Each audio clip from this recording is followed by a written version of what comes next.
Astaghfirullah. Bismillahirrahmanirrahim. Assalamualaikum warahmatullahi wabarakatuh.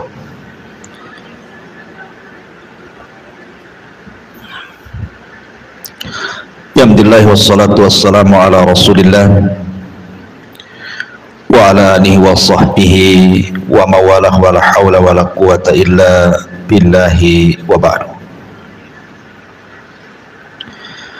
Baik, kita lanjutkan kajian kita, masih membahas kitab Arba'in Nawawi, dan kita masuk pada hadis ke-35 dari Abi Hurairah radhiyallahu anhu. An Abi Hurairah radhiyallahu anhu qala qala Rasulullah sallallahu alaihi wasallam la tahasadu wa la tanajashu wa la tabaghadu wa la tadabaru wa la yabi' ba'dukum ala bai'i ba'd wa kunu ibadallahi ikhwana al muslimu akhul muslim la yadlimuhu wa la yakhdhuluhu wa la yakdhibuhu wa la yahqiruhu. At-taqwa hahuna. Yushiru ila sadrihi thalatha marrat bihasbi imri'in minasyarri an yahkira akhahul muslim. Kullul muslim 'alal muslimi haram damuhu wa maluhu wa irduhu, rawahu Muslim. Dari Abi Hurairah radhiyallahu anhu, Abdurrahman ibn Sakhar, dia berkata, bersabda Nabi sallallahu alaihi wasallam, janganlah kalian saling hasad dan janganlah kalian saling menipu untuk meraih keuntungan, dan janganlah kalian saling membenci, jangan pula saling membelakangi, dan janganlah kalian sebagian kalian menjual di atas jualan saudaranya, dan jadilah hamba-hamba Allah yang bersaudara. Seorang muslim adalah saudaranya muslim yang lainnya, tidak boleh menzaliminya, tidak boleh menghinakannya, tidak boleh mendustakannya, tidak boleh merendahkannya. Karena takwa ini di sini maksudnya Rasul mengisyaratkan kepada dadanya 3 kali. Cukuplah seorang muslim dikatakan melakukan keburukan ketika dia meremehkan saudaranya muslim yang lainnya. Karena setiap muslim atas muslim yang lainnya haram darahnya, hartanya, dan juga kehormatannya. Hadis ini dikeluarkan Al-Imam Muslim. Taib. Ma'asyiral muslimat yang dimuliakan Allah Subhanahu wa taala, hadis ini adalah hadis yang sangat agung yang bicara tentang akhlak seorang muslim kepada muslim yang lainnya. Di sini Rasul menyebutkan 5 perkara tidak boleh dilakukan seorang muslim kepada muslim yang lainnya. Yang pertama, kata Nabi sallallahu alaihi wasallam, la tahasadu. Janganlah kalian saling hasad sesama kalian. Hasad itu, kata ulama, karahiyatu ma an'amallahu ala akhik min ni'matin diniyatin au dunyawiyatin. Jadi hasad itu, kata ulama, adalah kebencian seseorang atas nikmat yang Allah anugerahkan kepada saudaranya, baik nikmat itu perkara agama ataupun perkara dunia.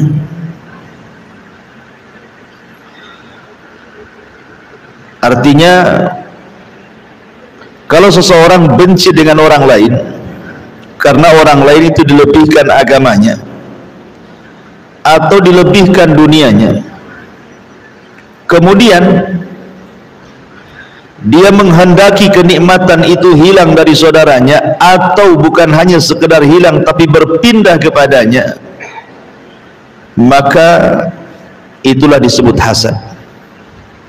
Contoh, kalau seandainya saudara kita ini mungkin dia hafal Quran, kita tidak suka kalau dia hafal Quran,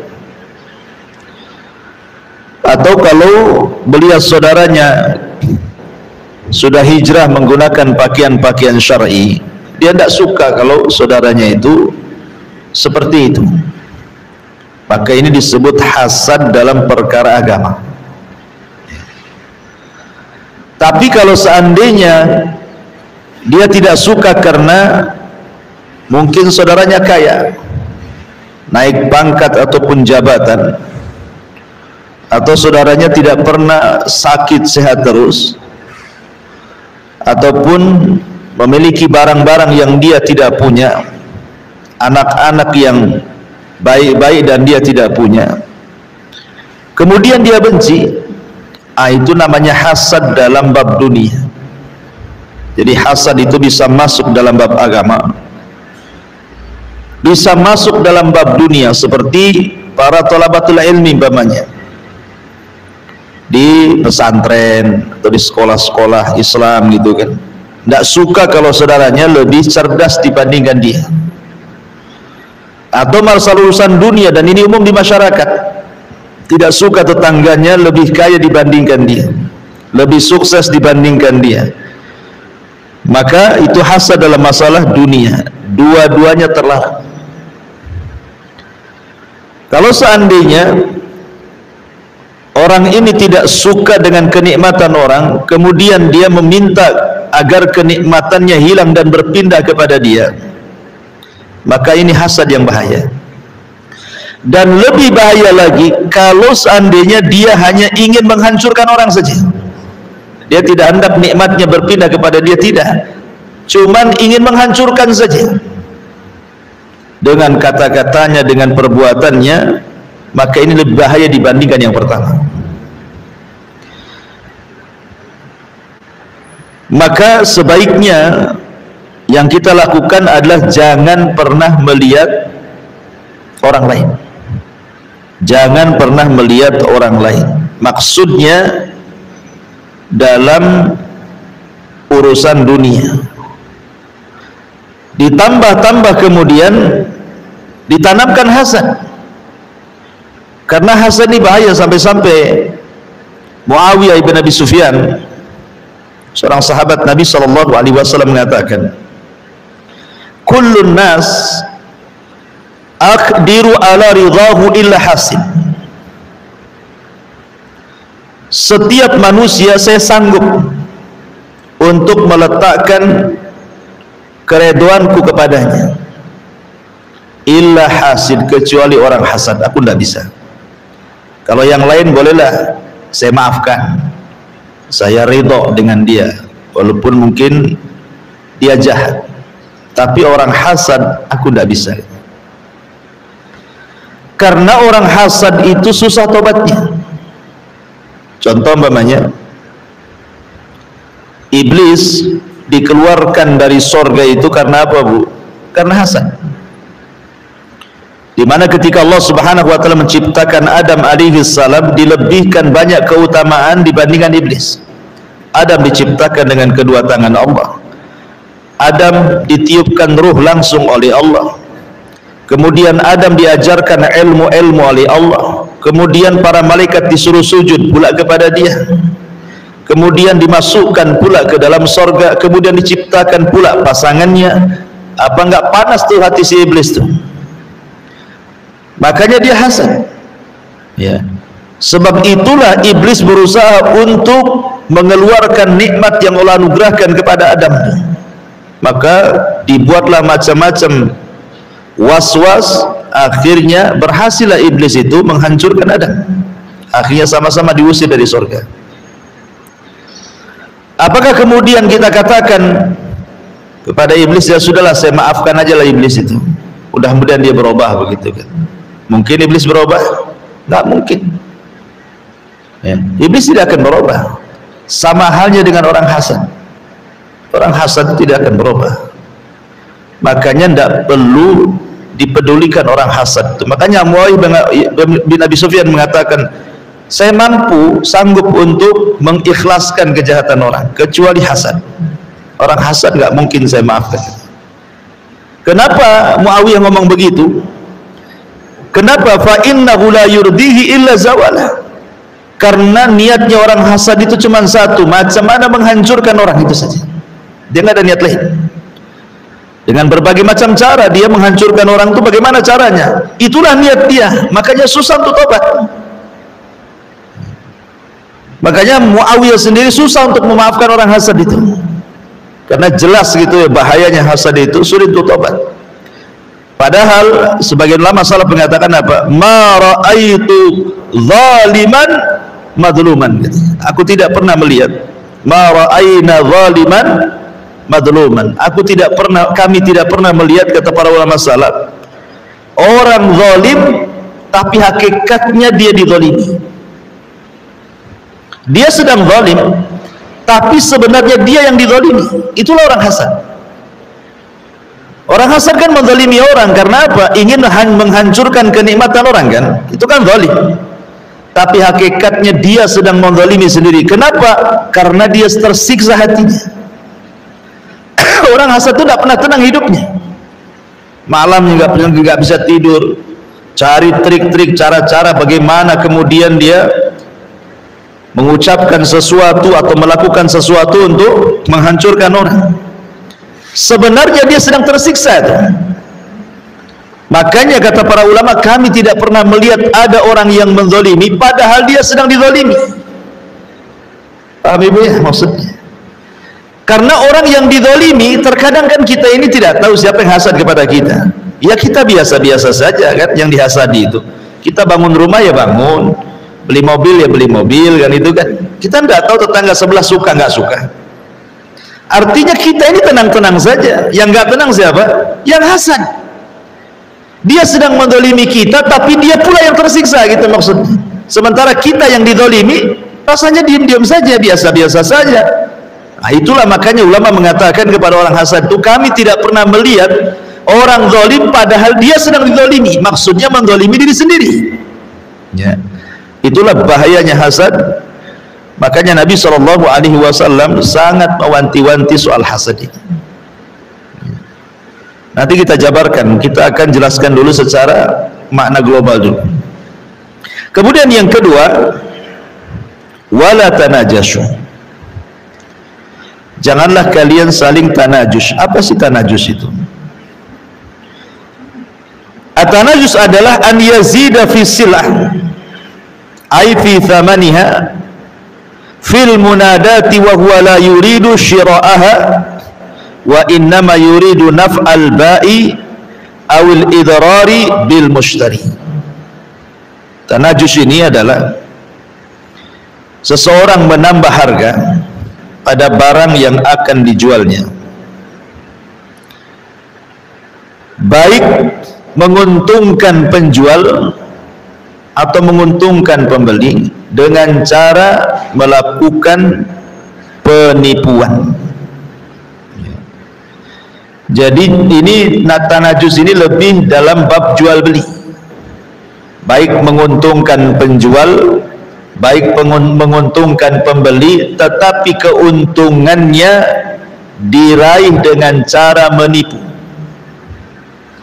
Bahkan sebagian para ulama mengatakan orang yang melakukan tanajus itu ya'kulur riba wal kha'in, dia sudah makan riba dan dia makan hasil khianat. Untuk lebih jelas saya contohkan. Umpamanya penipuan yang dilakukan oleh penjual, sebelum dia menjual barang, dia kumpulkan dulu kawan-kawannya. Nanti kalau saya jual barang, pura-pura nawar. Kalau ada orang beli sama saya, kok pura-pura nawar, dan pura-pura jangan kenal saya, padahal itu kawannya. Jadi setiap ada orang yang hendak membeli barang saya, tiba-tiba ibu datang, ya, nawarnya lebih tinggi lagi, padahal tidak ada niat membeli kan, supaya mancing pembeli itu menaikkan harganya. Ini tidak boleh, tanajus namanya. Dan ini banyak yang seperti ini biasanya. Ya, orang yang jual obral-obral, kadang-kadang dia teriak-teriak, kemudian banyak orang yang datang padahal kawan-kawannya itu. Ya, yang satu mengatakan, oh ya sekian, datanglah kita yang tahu apa-apa gitu kan. Tahu kok ada rame, ada apa ini kan? Nah, kemudian di situ lihat ada obralan, kemudian sini tawar sini, akhirnya kita terpancing untuk membelinya. Terpaksalah kita beli, padahal harganya tidak seperti itu. Ini menguntungkan apa? Menguntungkan penjual, ya, atau menguntungkan pembeli, walaupun sebenarnya dia tidak niat membelinya. Contoh, saya punya tanah, ibu punya tanah di samping saya, kemudian datanglah ada orang itu hendak membeli tanah ibu. Tanah saya sebelah tanah ibu. Anggaplah tanah ibu jual tanahnya 100 juta, satu kapling itu. Ini sedang transaksi ini. Ya, gimana kalau tanahnya dijual 1 juta? Saya ini yang punya tanah sebelah, tiba-tiba datang ngompori, nggak bolehlah harga segitu itu. Ya, sekarang ini tanah mahal, padahal sebenarnya yang punya tanah saja mau segitu 100 itu. Tapi saya kompori itu. Kenapa? Karena niatnya dia ingin menaikkan tanah dia. Ya. Paham ya maksudnya? Sebab kalau tanah orang ini terjual, nanti tanah dia juga naik harganya, gitu maksudnya. Lah ini tak boleh masuk pada tanajus. Kalau ada orang transaksi tanah orang, nggak usah terlibat kita di situ kan itu. Nah, ini juga tanajus. Intinya tanajus ini, apapun kecurangan yang dilakukan penjual ataupun pembeli untuk menguntungkan sesuatu dengan cara penipuan, maka itu masuk dalam hadis wala tanajasu. Menipu dalam bentuk apa saja untuk mengambil keuntungan. Jual tasnya sih bukan tas brand asli gitu ya, dia bilang asli. Karena kalau sekarang nih jual beli online nih kan kita tidak tahu mana asli mana palsu. Rupanya nipu dia pula kan. Atau umpamanya menjual sepeda motor second dan yang lainnya, dicat bagus-bagus padahal sudah rusak semuanya. Dia tidak menjelaskan kerusakannya, main jual saja, hanya untuk mengambil keuntungan, dan begitu seterusnya. Ini yang kedua. Yang ketiga, wala tabaghadu. Janganlah kalian saling membenci sebagian kalian dengan sebagian yang lainnya, ataupun jangan sampai mendatangkan kebencian kepada saudaranya. Maksudnya jangan sampai mendatangkan sebab-sebab atau wasilah-wasilah yang mendatangkan kebencian kepada saudaranya. Umpamanya ibu nih tetanggaan, ya, kemudian naruh tong sampah di depan rumah, kemudian adalah sampah-sampah yang bau, ibu main lempar saja tidak dikreseki gitu ya, kemudian baunya kena angin kemana-mana. Nah, itu kan sebab mendatangkan ketidaksukaan orang kan jadinya. Angin tetangga tidak suka jadinya. Padahal kan ibu bisa baik-baik, taruhlah kresek, kemudian diikat biar baunya nggak keluar gitu kan, bisa saja. Tapi enggak, ini main lempar saja. Iya betul, tong sampah ibu diletakkan depan rumah ibu. Masalahnya baunya itu kan bukan dicium sama ibu saja, kadang yang punya sampah pula tak mencium bau, yang tak punya sampah pula dia yang mabok kan itu. Lah ini mendatangkan sebab namanya.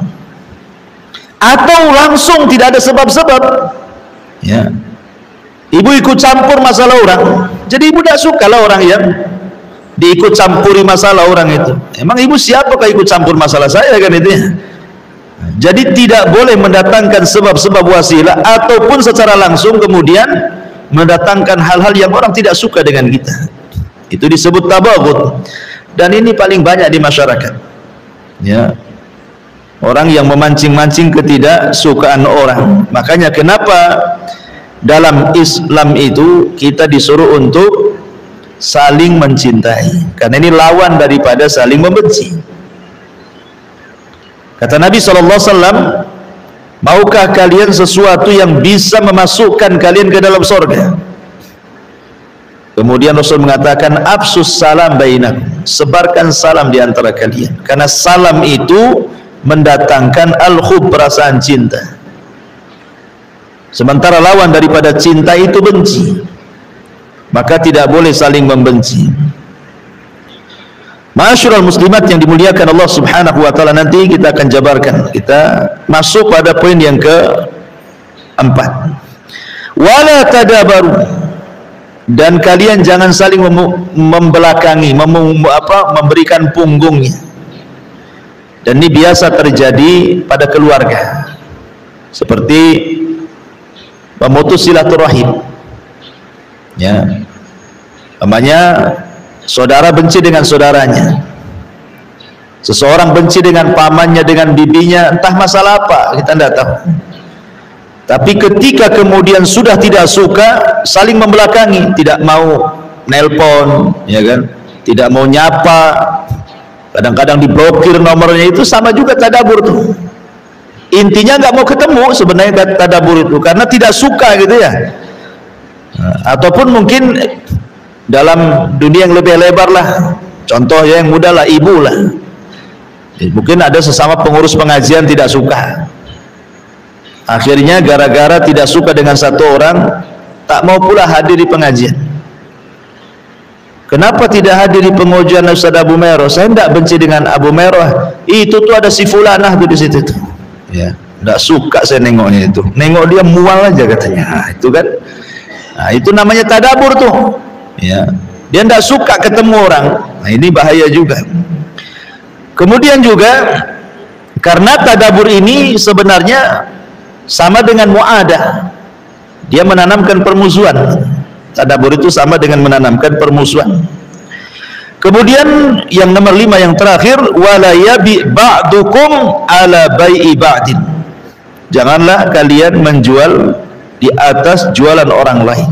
Maksudnya seseorang apabila sudah sempurna akad jual beli, umpamanya saya jual ke ibu handphone harganya 1,5 juta, murah harga itu, dan sudah akad, malamnya sudah janji mau 1,5, mau Pak Ustadz katanya, jangan lupa besok ya bawa barangnya, besok saya bawa uangnya, artinya kan sudah sepakat malam. Entah kenapa ada pula orang nawar, handphonenya bagus tuh, itu mahal di pasar itu. Iya saya sudah jual 1,5, jual aja ke saya 2 juta, saya mau tuh handphone kayak gitu tuh. Mikir dia, alamak semalam sudah janji 1,5 sama orang kan itu, ini ada yang nawar 2 juta. Mikir dia caranya, akhirnya datang dia ke ibu, kayaknya enggak bisa bu katanya, ada yang nawar 2 juta katanya. Nah, kita batalin aja lah. Nah, itu tidak boleh. Ya, kalau sudah sempurna akad tidak boleh, kecuali belum sempurna. Pamannya malamnya ngomong mau 1,5, tengok besok lah. Nah, itu kan belum ada akad tuh namanya. Ya. Tapi kalau sudah deal-dealan malamnya, maka ibu tidak boleh, walaupun ada yang nawar lebih tinggi. Contoh di zaman Rasul, Nabi SAW itu sudah akad hendak membeli kuda dengan harga sekian, deal. Kemudian kata Nabi SAW, kalau begitu besok kau datangkan kudamu, saya akan siapkan uang. Ketika sudah jadi besok, tak datang-datang pula orang yang bawa kuda itu. Rupanya ketemulah di jalan, lah mana kudamu, katanya mau kau jual. Dia bilang enggak. Kenapa? Karena ada yang nawar kudanya lebih tinggi dibandingkan tawaran Nabi. Padahal sudah ada akad masalahnya kan dengan Nabi itu, bahwa kuda itu akan dijual besok dengan harga sekian dan barangnya siap didatangkan. Ketika sudah sampai waktunya tak datang pula orang itu. Jadi ketika ketemu dia tanyalah, katamu kudamu mau dijual, saya sudah tunggu. Dia bilang enggak, mengingkari dia. Kata Rasul, sudah kita akan. Kata dia enggak, sampai berkali-kali. Datanglah seorang sahabat kemudian mengatakan, aku siap jadi saksi wahai Rasul. Ya, enggak salah Khuzaimah, siapa itu nama sahabatnya. Kata Rasul, ngapain kau ikut-ikut jadi saksi? Loh, kau kan enggak ikut ketika aku transaksi. Kamu kan enggak hadir. Kamu saksi apa gitu maksudnya kan? Kamu tidak tahu aku transaksinya kapan. Kenapa kau datang-datang ingin jadi saksi? Kata sahabat ini, saya siap jadi saksi. Kenapa? Karena saya yakin engkau ini seorang nabi dan tidak mungkin berdusta.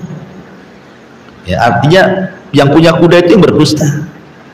Maka Rasul menjadikan orang yang mau jadi saksi karena hanya semata-mata Nabi adalah seorang nabi dan dia tidak mungkin berdusta, Allah jadikan dia sama dengan dua persaksian laki-laki.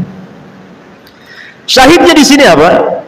Ini Nabi sudah sempurna kan akadnya, tapi orang ini mungkir, mengingkari gara-gara apa? Ada penawaran yang lebih baik. Maka ibu, walaupun jual beli yang remeh-remeh tetap tak boleh. Kalau sudah sempurna akad, maka tidak bisa dibatalkan. Ya, dibatalkan tidak bisa dibatalkan. Maksudnya tidak bisa dibatalkan kalau hanya karena ada penawaran orang. Ya. Tapi kalau dibatalkannya tidak dijual gitu ya, umpamanya ibu sudah akad malam itu mau jual rumah. Tapi pagi-paginya ibu temenung pula. Ini jual rumah mau tinggal di mana? Nanti jadi gelandangan pula tak ada rumah. Tak jadilah akhirnya kan. Kalau itu lain, itu membatalkan bukan karena orang lain ya. Ya. Memang akhirnya terpikir, jadi dia minta maaf lah ke kawannya itu, maaflah saya mikir-mikir nih kalau saya jual rumah masalah ini nanti. Nah, itu lain, karena bukan karena ada penawaran orang, karena ada maslahat lain ya. Nah, ini lain lagi hukumnya ya.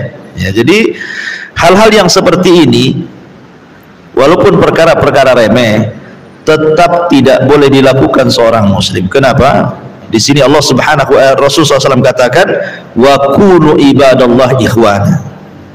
Karena kita ini hamba Allah saling bersaudara. Karena 5 perkara ini penyebab retaknya persaudaraan. Hasad, kemudian tanajus, kemudian tabaghud, tadabur, dan juga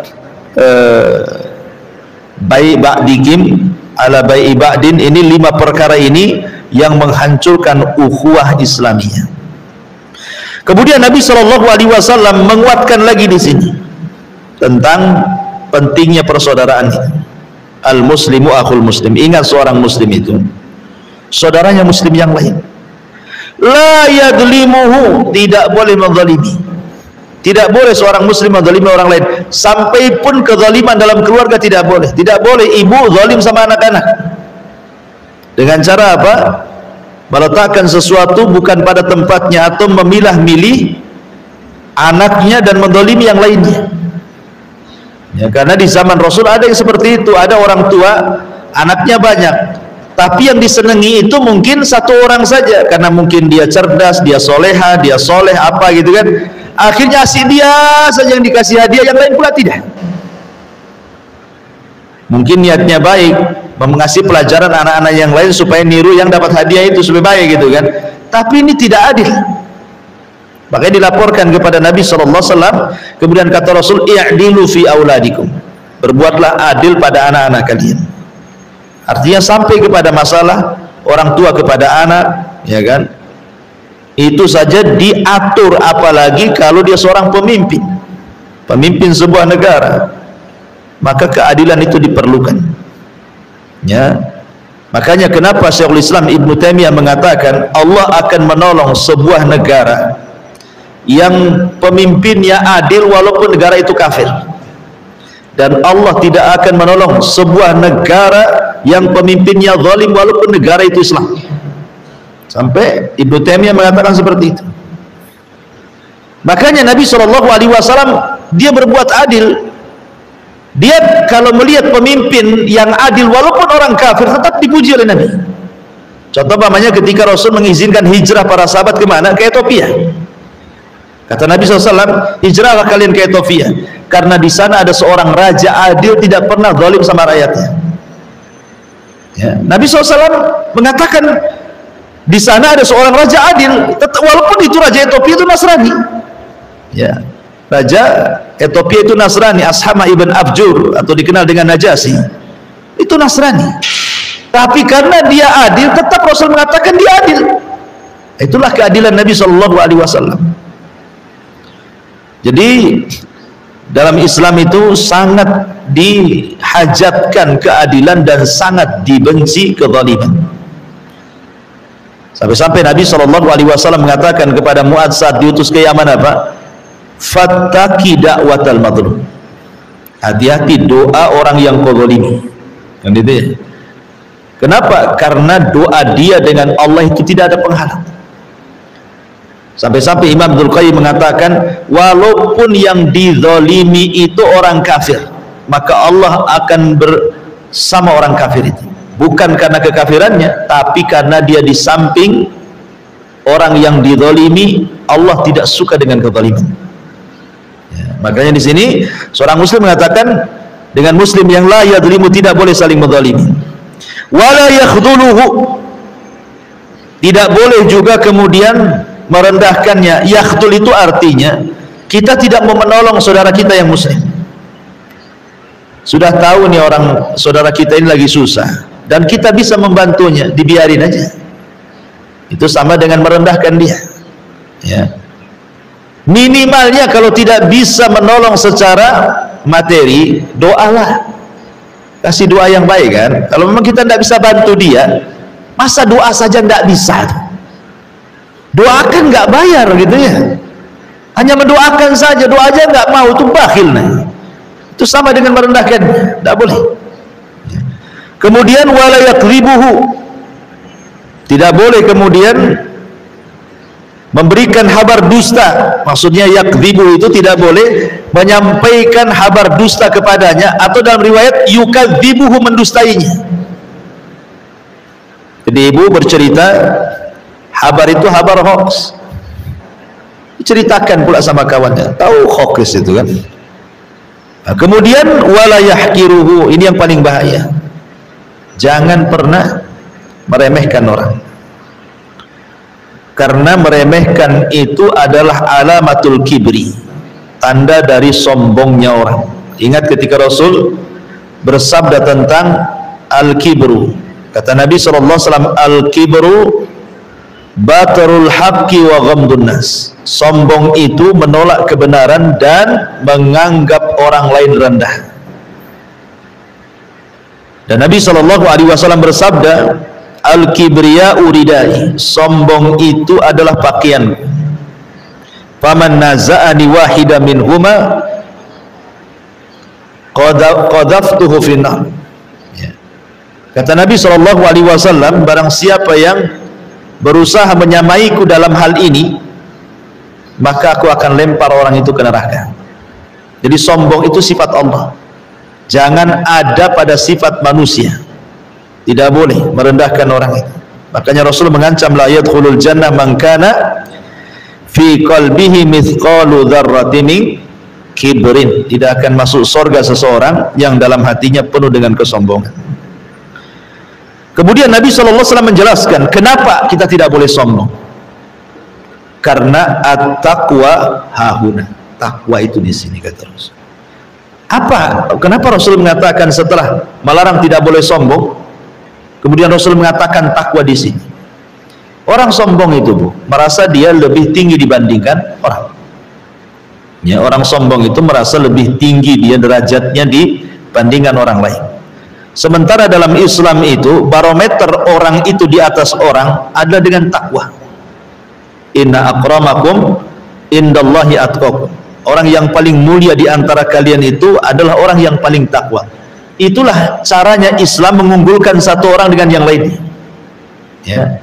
Jadi kemuliaan seseorang itu bukan karena dia kaya, bukan karena dia pemimpin, bukan karena dia pejabat, bukan karena dia ganteng, cantik dan yang lainnya. Tidak. ya, tapi kemuliaan di sisi Allah itu hanyalah takwa. Sementara orang yang sombong itu merasa bahwa hartanya lebih tinggi dibandingkan harta orang, kan? Merasa jabatannya lebih tinggi dibandingkan jabatan orang, sehingga dia kemudian merendahkan yang miskin, merendahkan bawahannya, dan begitu seterusnya. Sementara dalam Islam lain pula cara mengangkat orang di atas orang lain. Karena siapapun bisa terangkat, ibu miskin, ibu bukan pejabat, ibu bukan menteri, bukan presiden, bukan siapa-siapa, orang biasa, tetapi bisa saja di mata Allah ibu lebih mulia dibandingkan presiden, ibu lebih mulia dibandingkan menteri, ibu lebih mulia dibandingkan orang kaya. Kenapa? Karena yang mengangkat derajat kita itu adalah takwa. Makanya disebutkan setelah kalimat wala yahkiru, jangan merendahkan. Kenapa? Karena takwa itu di sini. Ya. Takwa itu di mana? Di sini disyaratkan ke dada. Maknanya takwa itu yang tahu hanya Allah. Orang tidak bisa melihat ketakwaan orang. Karena Rasul mengatakan takwa di hati. Gimana caranya nengek-ngeker hati orang?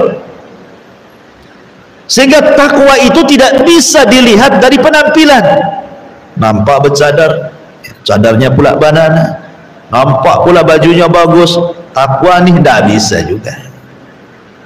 Nampak ini auratnya sana sini nggak jelas ini kan itu, ya. Ini nggak takwa ini katanya. Kita tidak bisa menilai, ya, karena takwa itu urusan dia dengan Allah. Terkadang ada yang penampilannya menurut kita, penampilannya itu ini maksiat ini, ya. Kemudian satu sisi ibu melihat ini penampilannya bagus, belum tentu yang bagus penampilannya lebih baik dibandingkan yang jelek penampilannya. Ada sebuah kaidah para ulama, as-sayyi'atu awrathat fi qalbihi khaufan ila Allah afdal minal hasanati awrathat fi qalbihi ujban wa kibran. Kalau orang melakukan kejahatan, maksiat umpamanya, tetapi ketika dia melakukan maksiat itu terbayang dalam hatinya perasaan takut kepada Allah. Aku tak tahu zina itu haram. Jadi ketika melakukannya itu was-was karena takut kepada Allah gitu ya. Ini lebih baik dibandingkan ibu nih haji, umroh. Kenapa? Kan dohirnya bagus kan? Haji umroh kan bagus, ya.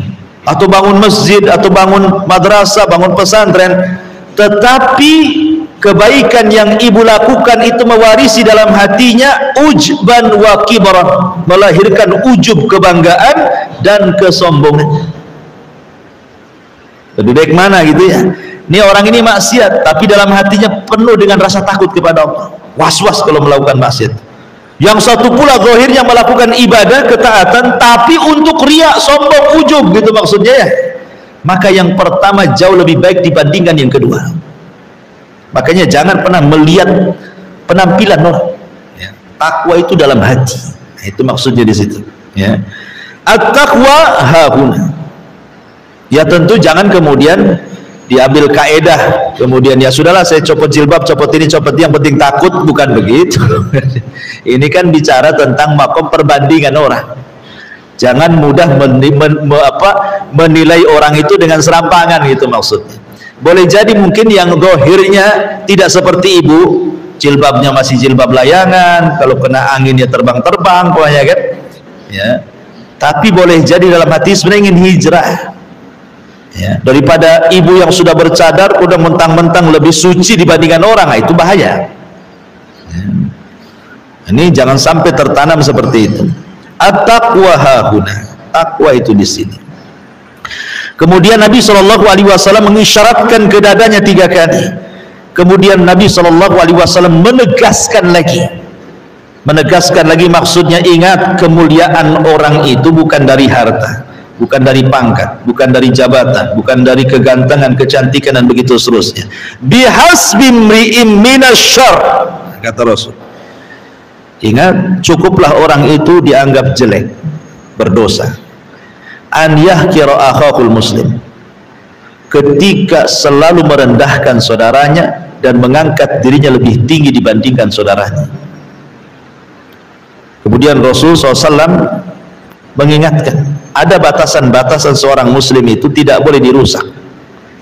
Al muslimu alal muslim haramun damuhu wa maluhu wa irduh. Ingat, kata Rasul, seorang muslim dengan muslim yang lain itu ada perkara-perkara haram tidak boleh dilanggar. Pertama, jangan ditumpahkan darahnya. Kecuali 3 perkara orang boleh menumpahkan darah itu. As-sayyibu zani wa nafsu bin nafsi wa tariku lidinihi al-mufariqu lil jamaah, kata Rasul. Seorang pezina dan dia sudah menikah, atau dia membunuh, kisos dibunuh, atau dia murtad dari Islam. Selain itu tidak boleh ditumpahkan darahnya, ya. Kemudian wa malu, hartanya tidak boleh kita ghasab, apalagi kita mencurinya atau mengambil haknya dengan cara zalim, tidak boleh. Seperti yang terjadi di pengadilan-pengadilan itu. Terkadang ada orang yang berani membayar saksi palsu, nyogok hakim supaya menang di pengadilan. Akhirnya awalnya dia tidak punya harta, jadi punya harta karena ngambil harta orang. Di sisi lain yang punya harta artinya hilang harta karena diambil orang. Maka tidak boleh, ya. Kita ini hanya boleh mengambil harta orang kalau dikasih dengan cara kerelaan. Selain itu tidak boleh. Kemudian irdu, kehormatan itu tempat sesuatu atau seseorang itu dipuji dan dicela. Itu irdu itu artinya tempat di mana seseorang itu bisa dipuji, bisa dicela. Mungkin bahasa kitanya kehormatan. Maka tidak boleh seseorang kemudian merobek kehormatan orang lain. Tidak boleh dengan cara umpamanya menyingkap aibnya. Akhirnya yang tadinya orang tidak tahu jadi tahu, yang tadinya orang memuji dia akhirnya mencela dia. Jadi irdu itu tempat orang memuji dan orang dicela. Tadinya orang ini taunya dia orang baik-baik saja. Datang kawannya, rupanya itu kawan lamanya masa jahiliyah, cerita pula sama orang. Kok si Anus kenapa pakai cadar ya? Padahal dulu itu paling brengsek satu dunia. Nah, orang tidak tahu, tahu jadi tahu. Oh, mana tahu? Nah, tengok aja tuh, suruh copot baju tato semua tuh isinya, umpamanya kan? Nah, ini tidak boleh seperti itu. Allah sudah tutup aibnya, tolong kita juga tutup aib saudaranya. Ya, jangan sampai kemudian merobek kehormatannya. Hadis ini dikeluarkan Imam Muslim. Taib. Sedikit yang ingin saya bahas adalah masalah hasad. Ya, di sini. Ma'asyiral muslimat yang dimuliakan Allah Subhanahu wa taala.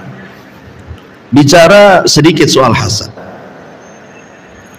Hasad ini sebenarnya muncul karena seseorang itu tidak memiliki apa yang kita miliki. Kenapa ibu dihasadi orang? Kenapa ibu dihasadi orang? Karena ibu punya sesuatu yang orang itu tidak punya sama ibu. Kalau seandainya ada orang yang membenci kita karena ilmunya, hakikatnya dia tidak punya ilmu, makanya mencela ilmu orang. Kalau dia mencela harta ibu, hakikatnya dia tidak punya harta yang ibu punya. Kalau dia mencela ibu soal kehormatannya, hakikatnya dia yang tidak punya kehormatan, makanya dia hasad karena dia tidak punya apa yang orang lain punya. Kalau seandainya dia punya apa yang orang lain punya, mungkin tidak akan hasad. Tapi karena dia tidak punya apa yang ibu punya, makanya dia hasad. Karena hasad itu jangan sampai ada orang melebihi dia. Nah, jadi tenang saja. Tetapi Bu, bagaimanapun karena hasad ini sangat bahaya. Sangat bahaya, karena hasad itu kan muncul di mana saja. Ada hasadnya iblis yang sudah saya ceritakan. Ada hasadnya anaknya Adam, Qabil dan Habil, berakhir dengan pembunuhan kan. Kemudian ada hasadnya orang kafir kepada kaum muslimin, seperti orang-orang Yahudi Nasrani tidak suka dengan kita, mereka hasad ya. Kemudian juga yang lebih bahaya adalah hasadnya sesama akron, sesama kawan. Dan biasanya hasad itu hanya berlaku di yang sama profesinya. Biasanya hasadnya ustadz dengan ustadz, tidak mungkin hasad ustadz dengan santri, gak imbang lah kan gitu. Hasadnya santri ya dengan santri lain ya. Hasadnya para pedagang ya dengan pedagang. Hasadnya orang instansi pemerintah ya dengan instansi yang sama gitu ya. Biasanya hasad itu nggak jauh-jauh dengan profesi dia, dan biasanya di samping kiri kanan kita, nggak jauh-jauh dia. Nggak mungkin lah orang Amerika hasad sama ibu, kenal pun tidak kan itu. Yang biasanya orang hasad itu orang di sekeliling kita itu. Makanya karena kita tidak tahu di sekeliling kita itu mana satu yang hasad itu. Hasad itu kayak ibu nengok jin dengan nampak, kan nggak nampak tuh. Kita tidak tahu ibu rumahnya di sini nih. Ya. Tetangga banyak kiri kanan depan belakang. Yang hasad sama ibu kan tidak tahu yang mana satu. Karena kita tidak tahu yang hasad itu yang mana satu, melawan musuh yang tidak tahu itu sulit dilawan bu. Cuman ibu mau melawan siapa? Nggak nampak orangnya. Kayak ibu mau kelahi sama jin, cuman caranya? Apa seperti orang uka-uka ambil botol, kemudian ditarik-tarik masukkan ke botol gitu? Mana ada nangkep jin dimasukkan ke botol? Sekali lubang pula botolnya keluar lagi dari lubangnya kan gitu. Jadi karena kita tidak tahu menghadapi sesuatu yang gaib, makanya kenapa kita hanya bisa meminta pertolongan kepada Allah Azza wa Jalla. Dengan cara apa? Katakan dua lafaz yang diucapkan para ulama. Apa itu lafadznya? Siapa yang tahu? Masya Allahu la quwata illa billah. Ini satu. Yang kedua, Masya Allahu tabarakallah. Ya, ucapkan dua perkara ini. Apa bedanya Masya Allahu la quwata illa billah dengan Masya Allahu tabarakallah? Di dalam surah Al-Kahfi ada satu kisah namanya Sahibul Jannataini, pemilik dua kebun. Yang satu kufur nikmat, yang satu beriman. Sebelum kisah ini saya ceritakan, jadi dua orang ini awalnya berurusan bisnis. Biasalah orang bisnis kalau berdua atau lebih biasanya ada masalah. Akhirnya masing-masing saham dibagi. Ini yang baik ini semua saham dia yang dapat itu dia infakkan semuanya. Akhirnya jadi miskin gara-gara infaknya, karena dia hanya ingin mengambil kekayaan di akhirat. Ini yang satunya infak pun kagak, dia belikan dua kebun. Akhirnya kaya raya. Allah berikan istidraj, kekayaannya itu bertambah, akhirnya sombong. Ini kawannya ingin cari pekerjaan, dibandingkan nyari tempat orang, bagus ke kawannya yang dulu sama-sama berbisnis kan gitu ya. Datanglah ngelamar kerja, bukannya diterima, dimaki-maki, dibodoh-bodohkan. Mana hartamu? Lihat tuh hartaku banyak, pokoknya intinya dihina dan hampir diusir. Tapi kemudian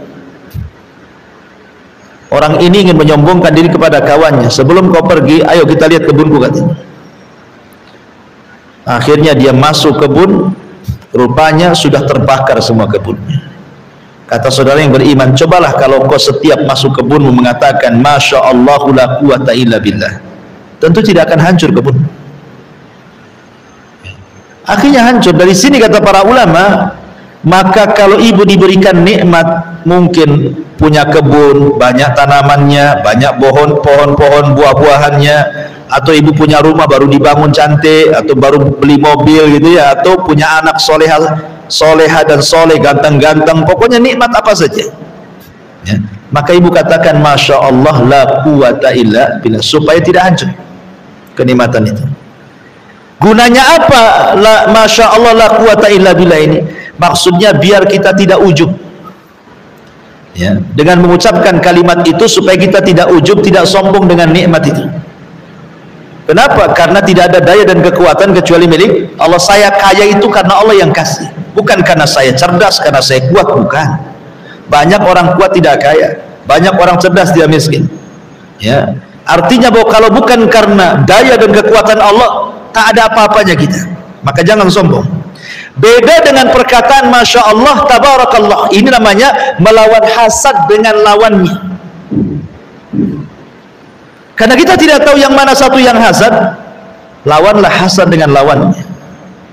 Hasad menghilangkan nikmat, berkah menambah nikmat. Nah itu dibalik namanya. Kalau hasad itu kan nikmat kita mau dihilangkan orang. Tapi kalau kita doa berkah, supaya jangan sampai nikmat kita hilang diambil orang. Makanya kalau lihat sesuatu yang merupakan nikmat yang Allah anugerahkan, ibu punya rumah, ibu punya kendaraan, punya kebun, punya suami, punya anak, punya apa-apa, pandang mereka, doa, Masya Allah, tabarakallah.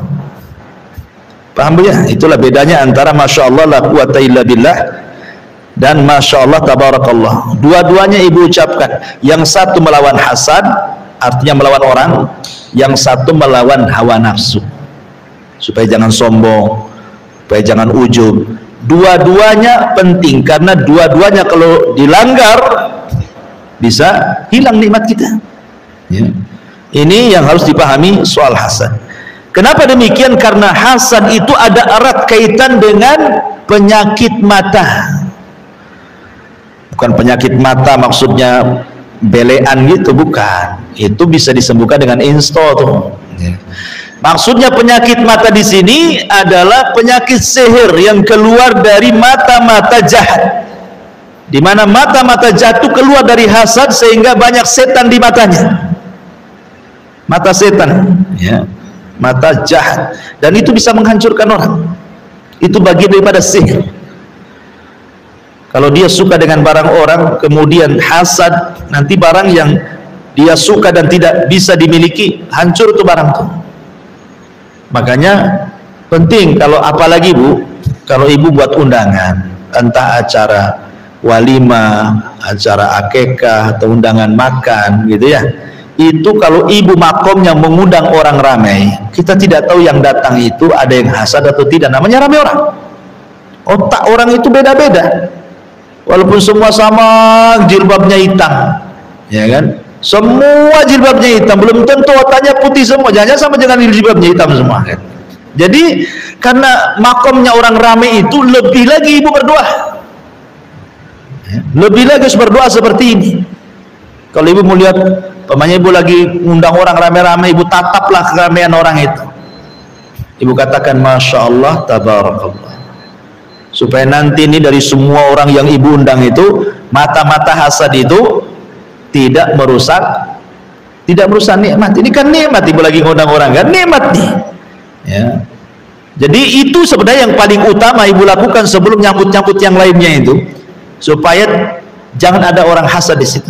Lawan hasad dengan lawannya, karena ada pandangan-pandangan yang tidak bagus yang bisa merusak orang ya. Ma'asyiral muslimat yang dimuliakan Allah Azza wa Jalla. Adapun bahaya hasad ini, kenapa kita tidak boleh hasad ya? Hasad itu sebenarnya muncul karena ketidakpuasan dengan putusan Allah. Dia kurang puas dengan putusan Allah, makanya dia hasad. Makanya lawan hasad itu adalah qanaah, dan qanaah itu artinya redha dengan pemberian Allah, mau sedikit mau banyak. Karena bagi orang yang qanaah itu, sedikit baik bagi dia, banyak baik bagi dia. Terkadang sedikit lebih berkah, jauh lebih baik dibandingkan banyak tak berkah. Jadi orang hasad itu hakikatnya dia menolak takdir Allah, itu intinya. Sehingga dia nggak terima dengan Allah.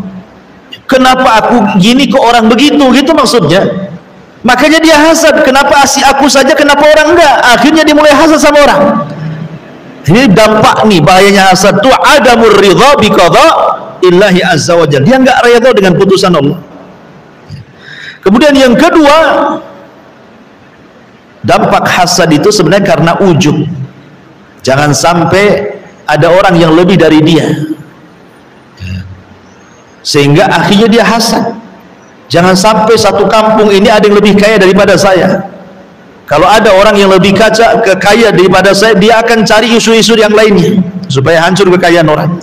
Hakikatnya muncul karena sombong, hasad itu. Kemudian juga yang ketiga, al-hiqdu wal adawatu wal baghdha. Akibat hasad ini munculnya dengki. Dari dengki musuhan. Dari musuhan dendam kesumat. Ini nggak lepas nih orang hasad di tiga perkara ini. Awalnya dengki, kemudian musuhan, akhirnya dendam. Cemana caranya membalas dendam, begitu maksudnya ya. Ini juga termasuk 3 perkara kenapa hasad itu dilarang. Ma'asyiral muslimat yang dimuliakan Allah Subhanahu wa taala. Kemudian tentang obat orang hasad tadi saya sudah jelaskan, doa Masya Allah, tabarakallah, atau Masya Allah, la quwata illa billah. Kemudian juga banyak-banyaklah bertakwa kepada Allah. Kemudian bersabarlah. Jangan pernah memandang orang dalam urusan dunia terlalu tinggi. Kecuali dalam urusan agama, nggak apa-apa. Tetapi bukan dalam rangka hasad, dalam rangka ghibthah. Begini maksudnya, umpamanya ibu memandang kawannya dia rajin sholat 5 waktunya, ya. Jangan kemudian ibu katakan, ah masih mending lah saya pun sholat, yang sebelah itu tak sholat katanya. Jadi kawannya sholat 5 waktu, dia mengatakan masih mending saya sholat walaupun 1 hari 1 kali. Yang si fulana ini tak pernah sholat sama sekali. Nggak bisa, ya. Dalam urusan agama harus tanafus. Tanafus itu artinya berlomba-lomba, lebih baik lagi di hadapan Allah. Tapi dalam urusan dunia, tanafus itu walaupun tidak ada hasad tetap tercela. Ya, artinya berlomba-lomba mengumpulkan harta walaupun tidak ada hasad, ya kan? Tapi berlomba-lomba saja, saya sana kaya, saya pun bisa kaya kok. Itu kan nggak ada hasad kan? Hanya ingin berlomba-lomba saja. Tetap tidak bisa, tidak elok lah, karena harta itu yang menjadikan orang biasanya melampaui batas, dikorup, ya. Apalagi tanafusnya kemudian ditambah-tambah dengan hasad, maka itu bahaya. Makanya kenapa Rasul buat kaidah itu, ungduru ila man huwa asfala minkum wala yangduru ila man huwa fawqakum. Kata Rasul, jangan lihatlah orang yang di bawah kalian, jangan melihat orang di atas kalian. Itu kaidah kan, kaidah dari Nabi. Ibu saja bu, kalau negak ke atas kan pegel juga leher itu lama-lama. Nah, tapi kalau nunduk ke bawah kan tidak terlalu pegel gitu ya. Artinya kalau kita ini nengok ke atas capek lama-lama kan. Dari situlah akhirnya tulul amal. Kapan aku seperti dia? Kapan? Tapi dia tak punya sayap mau terbang, akhirnya panjang kali angan-angannya. Panjang angan-angan jadi penyakit jadinya. Jadi ini juga kenapa kemudian kita harus sabar, tidak boleh memandang orang. Sudahlah urus diri sendiri saja, ngapain pula pandang-pandang orang. Kemudian juga obatnya adalah tawakal kepada Allah. Karena Allah yang mengatakan waman yatawakkal 'ala Allah fahuwa hasbuh. Bertakwalah, bertawakallah kepada Allah, maka Allah akan mencukupkan keinginan kita. Kemudian juga disebutkan di sini faragul qalbi minal ishtighal bihi wal fiqru fihi. Jangan hati ini disibukkan dengan memikirkan orang, tetapi pikirkanlah diri sendiri. Kemudian juga al-iqbalu 'ala Allah wal ikhlasu lahu. Ikhlaskan bahwa semua putusan Allah. Terkadang apa yang kita anggap jelek belum tentu jelek di hadapan Allah. Atau yang kita anggap baik belum tentu itu baik pula di hadapan Allah. Kadang-kadang ada orang yang mengatakan kalau dia kaya akhirnya merasa Allah sayang dengan saya. Kenapa? Saya kaya terus, ya. Saya ini buka usaha bentang-bentang tikar, yang satu pula gulung-gulung tikar. Yang pemain seperti itu, ya. Itu istidros, tidak bisa. Rizki masing-masing itu sudah Allah berikan. Si kaya ada rizkinya sendiri, si miskin pula ada rizkinya sendiri. Terkadang tidak mesti sama. Rizkinya itu tidak mesti sama. Mungkin si kaya memang diberikan rizki dari kekayaan, tapi si miskin diberikan rizki dari kesehatan, gitu maksudnya. Si kaya ini mampu beli semua makanan, tapi tidak ada yang dimakan. Balik lagi rebus telur, rebus bawang, rebus-rebusan semua yang dimakan. Gak enak dia makan. Si miskin semua dimakan. Undang aja ke undangan habis semua dia. Kaya dia, kaya kesehatan. Yang satu kaya harta tak pula punya kesehatan kan. Kadang Allah bagi-bagi rezeki itu dengan adil sebenarnya kalau dipikirkan itu. Tidak ada Allah zalimi, karena Allah tahu kebutuhan kita dan Allah tahu maslahat kita. Di mana ada orang-orang itu kalau dimiskinkan makin kufur, makanya Allah tetap kayakan. Di mana ada orang-orang yang tetap Allah miskinkan, kalau dia kaya dia melampaui batas. Sengaja Allah miskinkan terus supaya dia bisa tawadu terus, beribadah terus. Nanti kalau dikayakan sibuk akhirnya lupa ngaji, gitu maksudnya. bersyukur gitu maksudnya. Nah, di sini juga pentingnya seorang itu mengikhlaskan diri kepada Allah Subhanahu wa taala dan begitu seterusnya. Kemudian juga poin yang kedua dalam hadis ini yang paling penting adalah al-ukhuwah Islamiyah.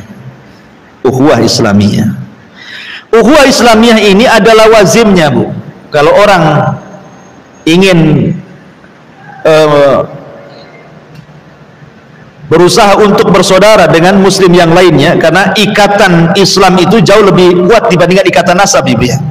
Ingat, ikatan iman itu jauh lebih kuat dibandingkan ikatan nasab. Lihat Muhajirin dan Ansar, itu kuatnya karena ikatan iman. Tapi ikatan nasab bisa pecah, padahal satu darah tuh ya, satu darah, satu turunan, satu ibu, satu bapak, tapi bermusuhan. Tapi betapa banyak orang itu, pamannya ibu nih satu pengajian, ibu lebih sayang dengan kawan di samping pengajiannya dibandingkan saudaranya di rumah kan ya. Kenapa? Karena terkadang ikatan iman itu lebih kuat dibandingkan ikatan nasab ya. Tapi kan tetap ada lawazimnya, ada hal-hal yang harus ibu penuhi dalam dunia persaudaraan Islam itu. Yang pertama, an yakunal muslim nasiran ma'inan di akhihil muslim. Jadilah sesama muslim itu penolong dan jangan sampai menghinakannya.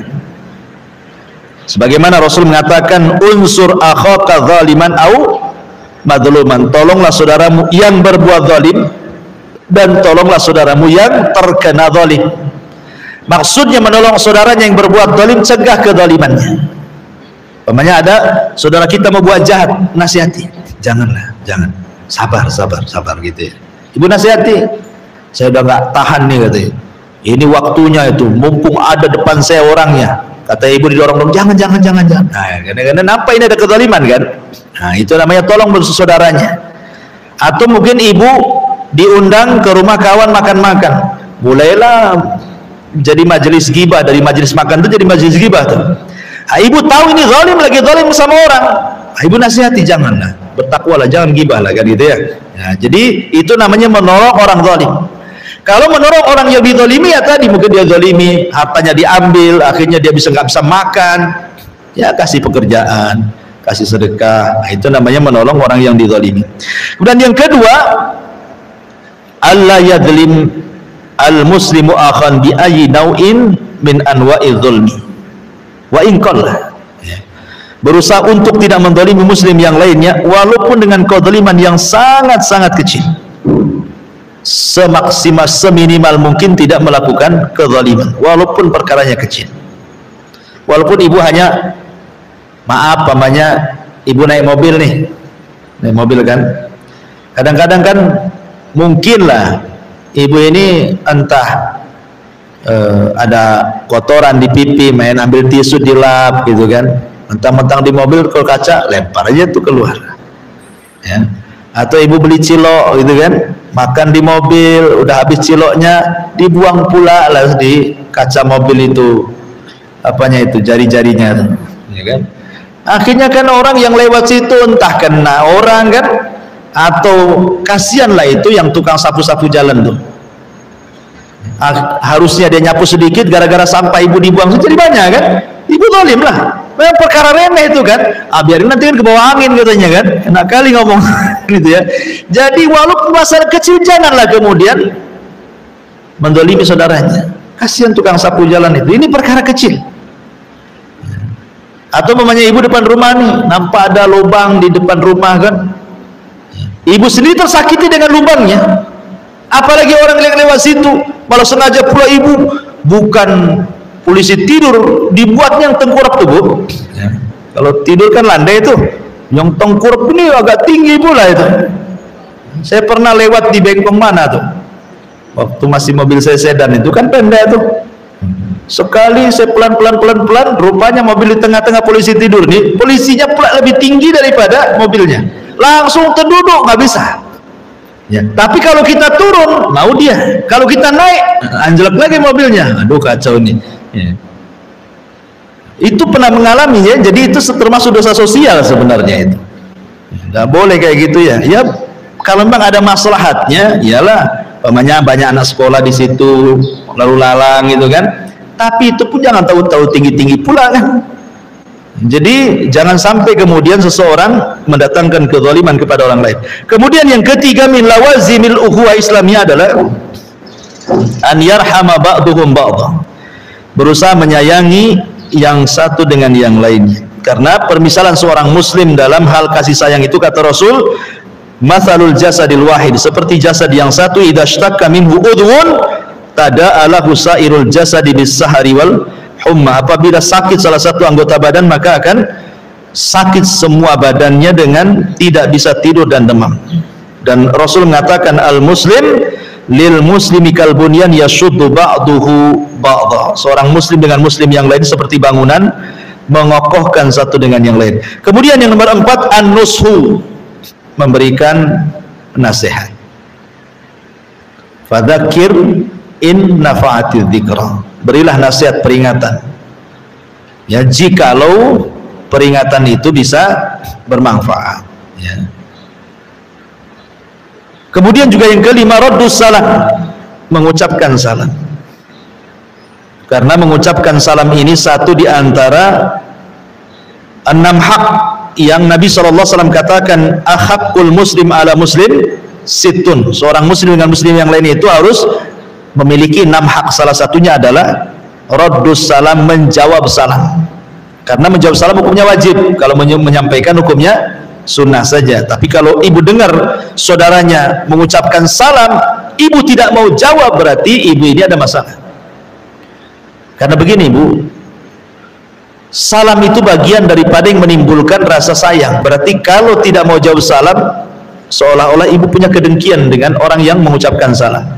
Di zaman Utsman bin Affan, Umar bin Khattab radhiyallahu anhu, Utsman ini pernah duduk di masjid, datang Sa'ad bin Abi Waqqas, mengucapkan salam, gak dijawab sama Utsman. Marah Sa'ad ini, dikiranya Utsman benci dengan dia kan. Assalamualaikum ya Utsman, gak dijawab. Assalamualaikum ya Utsman, 3 kali. Marah Sa'ad ini, melapor sama Umar, karena ketika itu pemimpinnya Umar. Ya Amirul Mukminin, aku lo ketemu dengan Utsman, salam 3 kali tak dijawab kan. Ada apa dia dengan saya kan? Begitulah sahabat, kalau ada kawannya tidak jawab salam, jangan-jangan dia tidak suka dengan dia. Apa salah dia gitu maksudnya? Dia akan cari-cari masalahnya. Kenapa dia tidak suka dengan saya? Akhirnya dipanggil Utsman sama Umar itu. Ada apa? Saudara mengucapkan salam kau tak jawab. Kata Utsman, aku tidak dengar gitu. Kemudian kata Sa'ad, aku mengucapkan salam. Kata Utsman, aku nggak dengar.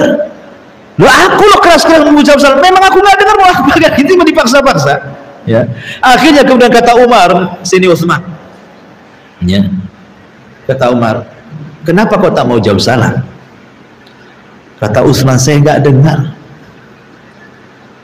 Lihat, saat sudah bersumpah dia menjawab salam.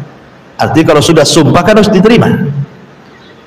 Kata Utsman, minta uzur. Oh boleh jadi, saya waktu tadi melamun di masjid itu. Kenapa kau melamun? Dulu waktu aku duduk-duduk bersama Rasul, Rasul itu ngomong, da'watun Nabi, ada doa yang diucapkan Nabi, kalau diselipkan pada doa kalian mustajab. Tiba-tiba datang orang Badui, datang ngajak ngobrol dengan Nabi. Akhirnya Nabi lupa nyampaikan doanya. Ketika orang Badui pergi, Nabi pula pergi, gitu ceritanya. Itu doanya apa? Tidak sempat aku tanyakan, makanya aku terpikir terus dengan hadis itu. Sa'ad bin Abi Waqqas mengatakan, aku tahu. Kenapa kamu tahu? Karena ketika itu aku juga di situ. Dan ketika Rasul disibukkan dengan orang Badui itu sehingga lupa menyampaikan doa, aku ikuti di belakangnya sampai masuk rumah. Aku takut dengan Nabi, memanggil ya Rasulullah, ya Nabi Allah, sampai memanggil aja takut Sa'ad bin Abi Waqqas. Akhirnya dengan cara apa? Dengan cara menghentakkan kakinya di kayu. Kan ada suara kan, duk duk gitu ya. Nabi perasan di dalam rumah, keluar, ada apa kau Sa'ad? Mau manggil Nabi segan gitu ya. Kalau ibu udah teriak-teriak, ya kan, kalau panggil orang itu, padahal ada belnya, teriak-teriak, ditengok-tengok pula rumahnya. Akhirnya Rasul keluar, ada apa wahai Sa'ad? Kata Sa'ad, ya Rasul, tadi kau mengatakan doa seorang Nabi kalau diselipkan dalam doa kita mustajab. Maksudnya doa apa? Ya, maka Rasul mengatakan da'watu dhinnun, doanya Nabi Yunus, di mana seseorang berdoa dengan doa Nabi Yunus maka mustajab doanya. La ilaha illa anta subhanaka inni kuntu minadh dhalimin. Lihat. Ya. Utsman dia sudah minta uzur dengan menceritakan riwayat Rasul dan dia waktu itu tidak tahu doanya. Setelah minta uzur, kalau saudaranya sudah ngasih uzur, jangan kemudian ada kedengkian lagi. Makanya saat disambut, aku tahu, dikasih tahu. Kalau saat ini tidak ngasih uzur, tentu tidak akan dikasih tahu kan? Ngapain saja? Dia aja salam aja tak jawab, aku pula mau ngasih tahu hadis itu, enak saja kan begitu ya? Tapi tidak. Ketika saudaranya sudah ngasih uzur dan masuk di akal uzurnya, baik lagi, bahkan dikasih faedah lagi. Nah, itulah para sahabat gitu maksudnya. Jadi inilah yang luar biasa yang dilakukan para sahabat Nabi Shallallahu Alaihi Wasallam dan banyak lagi. Intinya hadis ini bercerita tentang 5 perkara yang tidak boleh dilakukan seorang muslim, dan hadis ini penekanan tentang pentingnya ukhuwah Islamiyah. Baik, sampai di sini kita buat tanya jawab, silakan.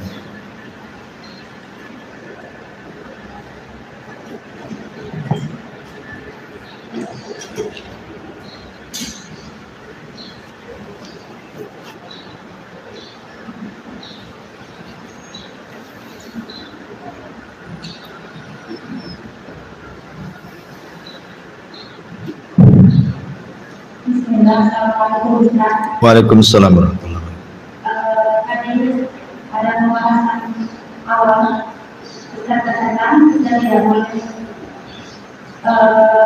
memblokir WA yang kita tidak suka dengan seorang. Iya. Jadi anak tanyakan, kalau kita dibolehkan memblokir WA seseorang? Memblokir handphone? Ya, kapan yang dibolehkan? Ya, alhamdulillah. Ya, yang saya katakan contoh tadi blokir itu maksudnya hanya jangan gara-gara masalah sedikit sebenarnya bisa dibicarakan, akhirnya kita tadabur itu saling membelakangi dengan cara tidak mau ketemu. Kecuali kalau seandainya seseorang itu dibolehkan menghajar. Menghajar itu maksudnya tidak ngomong, blokir dan yang lainnya, ya kan? Dibolehkan dalam Islam itu, tapi jangan lebih dari 3 hari kan? Ya kalau sudah 3 hari dibuka lah blokirnya, takut-takut nanti dia mau ngirim duit ibu tak tahu pula kan itu, atau ngucapin salam ibu tak tahu kan? Kan 3. Bahkan ada hadis yang mengatakan man hajara akhahu sanatan, barang siapa yang menghajar saudaranya 1 tahun, itu kakotli sama dengan membunuhnya. Kalau kita ini tidak menegur orang selama setahun, akhirnya orang ini kepikiran ya dengan perbuatan kita, akhirnya dia sakit kan, itu sama saja sebenarnya kita sedang menyakiti dia, membunuh dia pelan-pelan. Makanya Rasul mengatakan siapa yang menghajar 1 tahun saudaranya sama dengan membunuhnya tuh. Ya. Nah, boleh. Walaupun itu kesalahannya dari dia. Iya, walaupun kesalahan dari dia, tapi kan maksudnya sebaik-baik kita itu kan memaafkan. Sebaik-baik kita itu maafkan. Menghajar itu boleh kalau seandainya sekali lagi ada maslahatnya. Umpamanya ada ahli bid'ah, ya kan? Saya tidak mau dekat-dekat dia. Ya. Tokoh-tokoh sesat, tidak mungkin saya dekat-dekat dia. Selamanya saya tidak mau sampai dia berubah. Itu pun kalau ada maslahatnya. Kalau ada maslahatnya ngapain dihajar? Maslahatnya apa? Kalau makin dijauhi, dia pun makin jauh, kita pula hati makin nggak jelas. Ya nggak usah hajar-hajar, biasa aja lah kan muamalah dengan dia. Tapi tidak perlu ikut bid'ahnya, ya mas urusan dunianya sajalah. Itu maksudnya hajar sesama kepada yang pelaku kesesatan atau mungkin preman pasar, tukang mabuk, kriminal gitu. Itu saja dikaitkan dengan maslahat. Kalau ada maslahatnya dihajar sama kita, tapi kalau nggak ada maslahat ngapain dihajar? Apalagi yang di luar itu gitu maksudnya kan. Lihat ada maslahatnya enggak. Ibu ini umpamanya ingin ngasih pelajaran saja sama saudaranya, saya blokir lah, kasih pelajaran ya, umpamanya. Tapi tak sadar-sadar saudaranya, tak minta maaf pun, tak apa jadi apa maksudnya ibu? Ya sudahlah, dibuka lagi blokirannya, tapi nggak perlu dipedulikan kan itu ya, gitu maksudnya. Karena bagaimanapun ketika syariat Islam itu mensyariatkan adanya hijrah itu karena sebuah maslahat. Kalau nggak ada maslahat nggak perlulah ada hijrah-hijrahan kan. Tapi kalau di dalamnya ada masalah dengan kita memblokirnya itu kan? Iya, boleh kalau ada maslahatnya, tapi kan ada ukuran waktu tadi 3 hari, atau memang 3 hari itu mau nambah ya nggak apa-apa gitu ya, nambah karena melihat ada maslahat yang lebih baik bapaknya. Namanya maslahat rajihah bapaknya, kan jelas maslahatnya, saya tambah lagi 3 hari. Tapi kalau di ibu udah tambah 3 hari, tambah lagi 3 hari, tambah lagi 3 hari, tak berubah-berubah ngapain? Nggak usah dihajar lagi.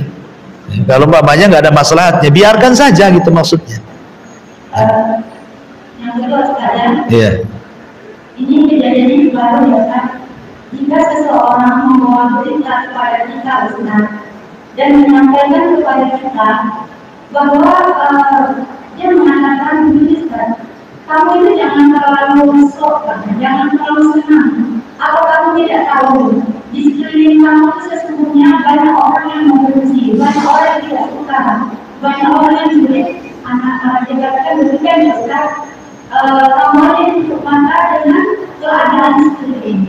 Terus saya sampaikan apa anak itu tidak pernah melihat orang sulit, orang tidak suka, karena tidak pernah menginfokan siapa di sekeliling kita. Karena niat kita itu untuk ilmu, belajar dan menyampaikan apa yang kita tahu. Terus kan alhamdulillah kamu tahu doa yang kita sampaikan yang dibaca. Dan doa itu kita tidak membaca Ustaz. Cuma kita ucapkan kepada orang yang disampaikan. Sesungguhnya aku tidak pernah merasa dihasati di hati kita, karena tidak merasa pernah menyakiti orang, itu rasa kita tadi. Karena kita tahu ada orang yang bersama kita Ustaz. Semua bahasa kita itu ya aman aja, kita merasakan orang semua baik di kita. Cuma ada orang yang menyampaikan apa sikap kita itu ngomong. Orang hasad itu zahirnya baik bu, nggak ada orang hasad zahirnya jelek, nggak ada. Iblis itu hasad sama Adam, tapi dia baik sama Adam. Sini lo Adam, dia bersumpah pula, wa qasamahuma inni lakuma laminan nasihin. Datang iblis kepada Adam, pura-pura jadi penasihat, baik tidak? Baik. Bersumpah lagi, wallahi gitu. Ingat waktu itu Adam belum pernah mendengar sumpah untuk sebuah kedustaan di alam para malaikat. Ya ketika iblis bersumpah, dia memandang sumpahnya, bukan melihat perkataan iblis ya lah. Akhirnya percaya saja lah. Makanya kalau ada orang hasad datang ngasih nasihat, jangan diterima nasihatnya. Ya didengar aja, nggak usah diterima, karena orang hasad itu bukan nasihati, mau mencelakakan ibu. Sama dengan iblis nasihati Adam, mencelakakan Adam kan. Jadi kalau ada orang hasad ngasih nasihat, tidak perlu dituruti, dengar saja, tidak perlu dituruti, atau pergi saja, karena dia bukan sedang menasihati, sedang merusak kita. Tapi orang yang hasad kepada kita ini bukan karena ibu tidak hasad sama orang, bukan karena kita tidak pernah hasad, tidak ada orang hasad, nggak gitu ya. Hasad itu kadang-kadang nggak ada sebab. Kadang-kadang orang nggak kenal kita hasad sama dia, kenal pun tidak, dia baru pindah sama sini ke perumahan sini, baru pindah ya. Tahu-tahu kemudian dia bangun rumah, kaca cantik-cantik, kenal pun tidak, kita langsung sewot sama dia. Apalagi ibu ini sedang memperjuangkan agama, orang hasad lebih banyak lagi dibandingkan orang baik ya, karena setannya lebih banyak. Setan tidak suka orang yang memperjuangkan agama dibandingkan yang mengejar dunia ya. Maka perkataan itu ada benarnya, ada salahnya kan gitu ya. Kalau dia ngomong begitu ya tidak apa-apa gitu. Ibu sebenarnya tenang-tenang, nggak perlu bela diri sebenarnya kan, karena percuma membela diri kepada orang yang membawa berita-berita hoax itu, udah percuma ya. Sebaiknya ya ibu ya mudah-mudahan yang tidak suka dengan saya mudah-mudahan dapat hidayah, gitu aja kan. Sebenarnya tidak usah terlalu serius ketika datang berita seperti itu, karena walaupun dia tidak memberikan berita, tetap ada orang itu yang tidak suka dengan kita. Mustahil ibu mencari kereduan satu komplek ini, nggak akan mungkin terjadi. Yang berbuat baik itu pasti ada orang hasad, apalagi buat jahat ya. Jadi berjalan dengan takdir Allah. Kalau memang ada orang hasad, ya sudah takdirnya. Nah, jadilah itu ladang pahala, selesai. Cuman tadi pembentengnya ya tadi banyak-banyak berdoa, masya Allah la quwata illa billah, masya Allah tabarak. Itu saja kita lakukan. Dan tidak perlu kita cari-cari siapa yang hasad. Ya, Ibu beli alat deteksi, kalau nampak dia bunyi tik tik tik, kamu hasad ya? Ya, ngapain juga kan itu? Jadi orang hasad tidak perlu dicari-cari. Wallahu a'lam. Bayar.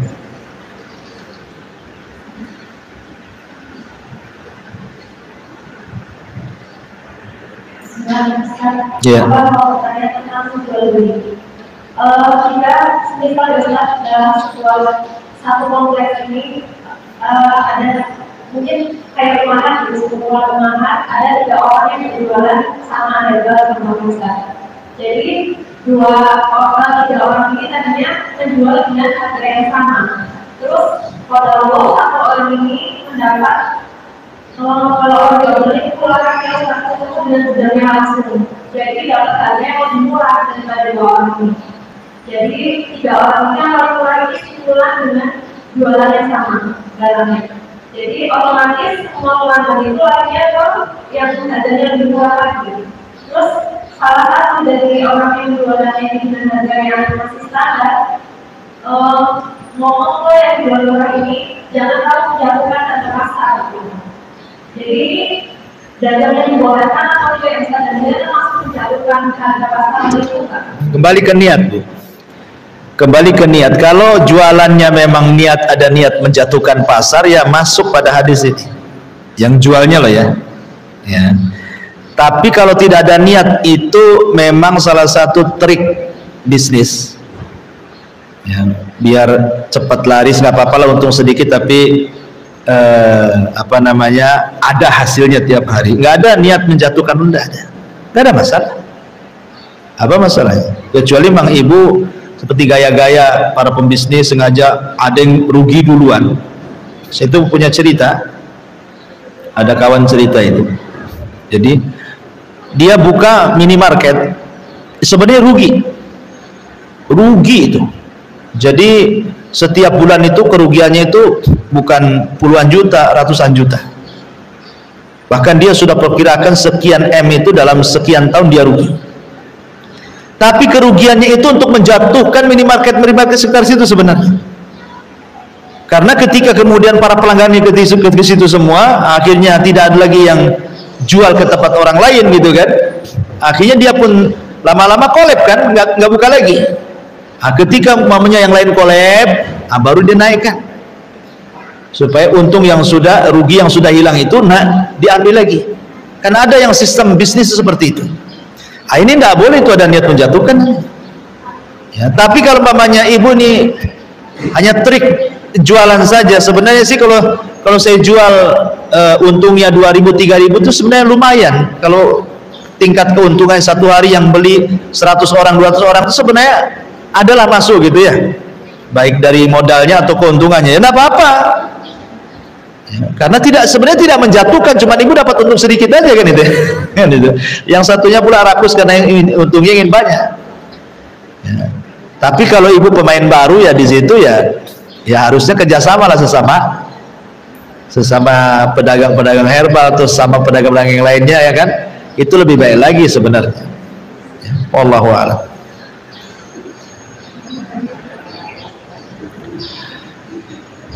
Baik, sudah 10:30 Bu ya. Ada lagi? Boleh.